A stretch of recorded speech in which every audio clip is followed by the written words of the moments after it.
ക്രിസ്തുവിൽ സ്നേഹം നിറഞ്ഞവരെ, ആണ്ടുവട്ടം 17-ാം ഞായറിലേക്ക് നാം പ്രവേശിക്കുമ്പോൾ വിശ്വാസ ജീവിതത്തിൻ്റെ 3 പടികളെക്കുറിച്ചാണ് നാം ഇന്ന് ധ്യാനിക്കുന്നത്. വിശ്വാസ ജീവിതത്തിൻ്റെ 1-ാമത്തെ പടി ചോദിക്കുക എന്നതാണ്. ചോദിക്കുക എന്നത് പ്രാർത്ഥനയുടെ ആദ്യ പടിയാണ്. വിശ്വാസത്തോടെയുള്ള അപേക്ഷയാണ്. ദൈവസന്നിധിയിലേക്കുള്ള ഒരു ആത്മീയ യാത്രയാണ്. ഉൽപ്പത്തി പുസ്തകത്തിൽ നിന്നുള്ള ഇന്നത്തെ 1-ാമത്തെ വായനയിലൂടെ കടന്നു പോകുമ്പോൾ നാം കാണുന്നത് സോദോം നഗരം ദൈവം രക്ഷിക്കുമോ എന്നുള്ള അബ്രാഹത്തിൻ്റെ ദൈവത്തോടുള്ള ചോദ്യമാണ്. സോദോം ഗമോറ നഗരങ്ങൾ ദൈവത്തിനെതിരായി മാരകമായ പാപങ്ങൾ ചെയ്തിട്ടും അനുദപിക്കുവാൻ തയ്യാറാകാത്തത് കാരണം സോദോമിൽ താമസിക്കുന്ന തൻ്റെ ബന്ധുവായ ലോത്തിനെയും അവിടുത്തെ നല്ലവരെയും രക്ഷിക്കണമെന്നുള്ള ആഗ്രഹത്തോടെ അബ്രാഹാം ദൈവത്തോട് ചോദിക്കുന്നു. ആദ്യം 50 നീതിമാന്മാർ ഉണ്ടെങ്കിൽ നഗരം രക്ഷിക്കുമോ എന്ന് ചോദിച്ചു വെച്ച് പിന്നെ 45, 40, 30, 20 ഒടുവിൽ 10 വരെയും സംഖ്യ കുറച്ചുകൊണ്ട് വീണ്ടും അപേക്ഷിക്കുന്നു. ഈ അപേക്ഷയ്ക്ക് ദൈവം രക്ഷിക്കാമെന്ന് മറുപടി പറയുകയും ചെയ്യുന്നു. ഈ ഭാഗം ദൈവം നീതിയുടെയും ദയയുടെയും കരുണയുടെയും ദൈവമാണെന്ന് വെളിപ്പെടുത്തുന്നു. ഒരാളുടെ വിശ്വാസപൂർണമായ പ്രാർത്ഥന ദൈവത്തിൻ്റെ മനസ്സിനെ സ്വാധീനിക്കാമെന്നും ദൈവം നമ്മുടെ എല്ലാവരുടെയും ആവശ്യം ചെവിക്കൊള്ളുന്നവനാണെന്നും ഈ ഭാഗം നമ്മെ പഠിപ്പിക്കുന്നു. ഏശയ്യായുടെ പുസ്തകം 59-ാം അധ്യായം 1-ാം വാക്യത്തിൽ നാം ഇപ്രകാരം വായിക്കുന്നു: രക്ഷിക്കുവാൻ കഴിയാത്ത വിധം കർത്താവിൻ്റെ കരം കുറുകിപ്പോയിട്ടില്ല, കേൾക്കാനാവാത്ത വിധം അവിടുത്തെ കാതുകൾക്ക് മാന്യം സംഭവിച്ചിട്ടില്ല. ചോദിക്കുവിൻ, നിങ്ങൾക്ക് ലഭിക്കുമെന്ന യേശുവിൻ്റെ വചനത്തിലൂടെ ദൈവം നമ്മുടെ പ്രാർത്ഥന കേൾക്കുന്നവനാണെന്ന സത്യം നമുക്ക് മനസ്സിലാക്കി തരുന്നു. പിതാവായ ദൈവത്തിൻ്റെ മക്കളായി നമുക്ക് അവിടത്തോട് ചോദിക്കുവാനായിട്ട് അവകാശമുണ്ട്. വിശ്വാസ ജീവിതത്തിൻ്റെ 2-ാമത്തെ പടി എന്നത് അന്വേഷണമാണ്. ഒരു കുട്ടി 1 രൂപ നോട്ടുമായി ദൈവത്തെ വാങ്ങുവാനായിട്ട് കടകളെല്ലാം കയറി ഇറങ്ങുകയാണ്. എല്ലാ കടകളിലും കയറി അവൻ ചോദിക്കുന്നുണ്ട്, ഈ 1 രൂപ നോട്ടിന് എനിക്ക് ദൈവത്തെ തരുമോ എന്ന്. എന്നാൽ എല്ലാ കടയിൽ നിന്നും അവനെ ആട്ടിപ്പായിക്കുകയാണ്. അവസാനം അവൻ ഒരു വൃദ്ധനായ വ്യക്തിയുടെ കടയിൽ പ്രവേശിക്കുമ്പോൾ നിനക്കെന്തിനാണ് ദൈവത്തെ എന്ന് അയാൾ അവനോട് ചോദിക്കുന്നുണ്ട്. അവൻ പറയുന്നത് ഇപ്രകാരമാണ്: എൻ്റെ അമ്മ ഹോസ്പിറ്റലിൽ ഗുരുതരാവസ്ഥയിൽ കിടക്കുകയാണ്. എൻ്റെ അമ്മയെ രക്ഷിക്കുവാൻ ദൈവത്തിനു മാത്രമേ കഴിയൂ എന്നാണ് ഡോക്ടർ പറഞ്ഞിരിക്കുന്നത്. അയാൾ ഒരു കുപ്പിയിൽ അല്പം വെള്ളം കൊടുത്തിട്ട് അവനോട് പറഞ്ഞു വയ്ക്കുന്നത് ഇപ്രകാരമാണ്: നീ ഇത് കൊണ്ടുപോയി നിൻ്റെ അമ്മയ്ക്ക് കൊടുക്കുക. അമ്മയുടെ എല്ലാ അസുഖങ്ങളും ദൈവം ഭേദമാക്കിക്കൊള്ളും. 2 ദിവസം കഴിഞ്ഞപ്പോൾ കുട്ടി കണ്ടത് അമ്മയുടെ ഓപ്പറേഷനെല്ലാം കഴിഞ്ഞ് സുഖമായി അമ്മ ഇരിക്കുന്നതാണ്. കുട്ടിയുടെ അമ്മ ഡോക്ടറോട് ചോദിക്കുന്നുണ്ട്, എനിക്ക് വേണ്ടി ഇത്രയും പൈസ മുടക്കിയത് ആരാണ്? ഭിത്തിയുടെ പുറകിൽ ഒളിച്ചു നിന്നിരുന്ന വൃദ്ധനായ ആ മനുഷ്യനെ ചൂണ്ടിക്കാണിച്ചുകൊണ്ട് ഡോക്ടർ പറഞ്ഞു, നിങ്ങൾക്ക് വേണ്ടി മുഴുവൻ പൈസയും ചെലവഴിച്ചത് ഇദ്ദേഹമാണ്.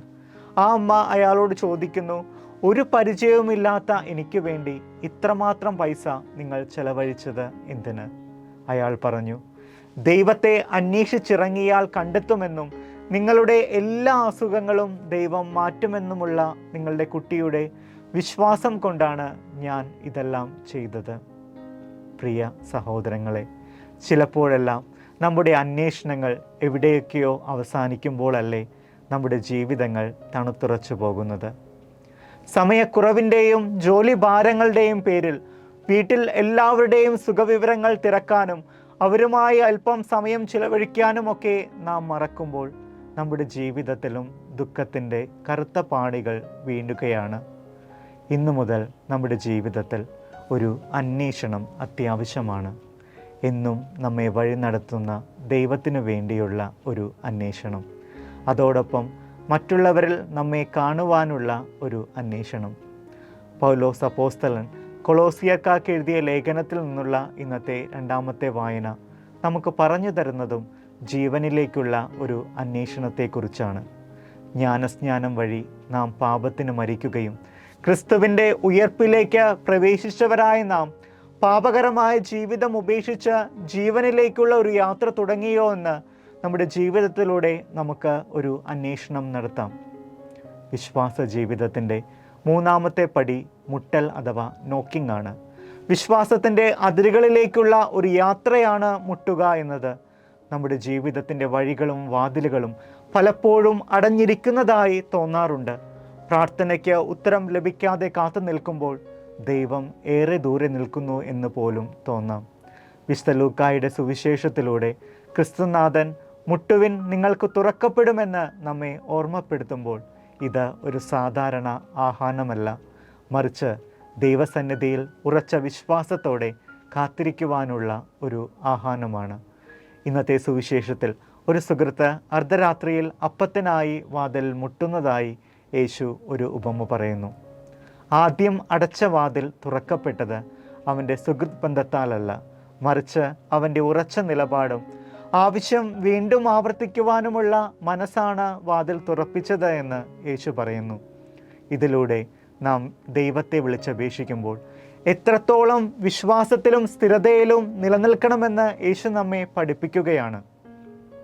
എനിക്ക് പരിചയമുള്ള ഒരു ഡ്രൈവർ, അദ്ദേഹത്തിൻ്റെ ഭാര്യ ജർമ്മനിയിൽ പോകുവാനായിട്ട് 3 പ്രാവശ്യം ടെസ്റ്റിൽ പങ്കെടുത്തു. 3 പ്രാവശ്യവും തോറ്റു. ടെസ്റ്റിന് ചിലവാക്കിയ പൈസയും 3 പ്രാവശ്യം തോറ്റപ്പോൾ ഉണ്ടായ മാനസിക വിഷമങ്ങളുമെല്ലാം അദ്ദേഹത്തെയും കുടുംബത്തെയും വല്ലാതെ വിഷമിപ്പിക്കുന്നുണ്ട്. എന്നാൽ 4ാമത്തെ പ്രാവശ്യം ടെസ്റ്റിന് പോകുമ്പോൾ അദ്ദേഹം എന്നോട്, അച്ഛാ, കുർബാനയിൽ ഒന്ന് നന്നായി പ്രാർത്ഥിക്കണേ, ടെസ്റ്റ് പാസ്സാകുവാനെന്ന് ആവശ്യപ്പെട്ടു. 4ാമത്തെ ടെസ്റ്റിൽ അയാളുടെ ഭാര്യ പാസ്സാകുന്നു. പിന്നീട് അയാൾ പറഞ്ഞ കാര്യങ്ങൾ നമ്മെ ഏറെ ചിന്തിപ്പിക്കണം. 3 പ്രാവശ്യം ടെസ്റ്റിൽ തോറ്റപ്പോൾ ദൈവത്തിനെതിരെ ചിന്തിച്ചിട്ടുണ്ട് അച്ഛാ, എന്നാൽ 4ാമത്തെ തവണ പാസ്സായത് നന്നായെന്ന് തോന്നുന്നു.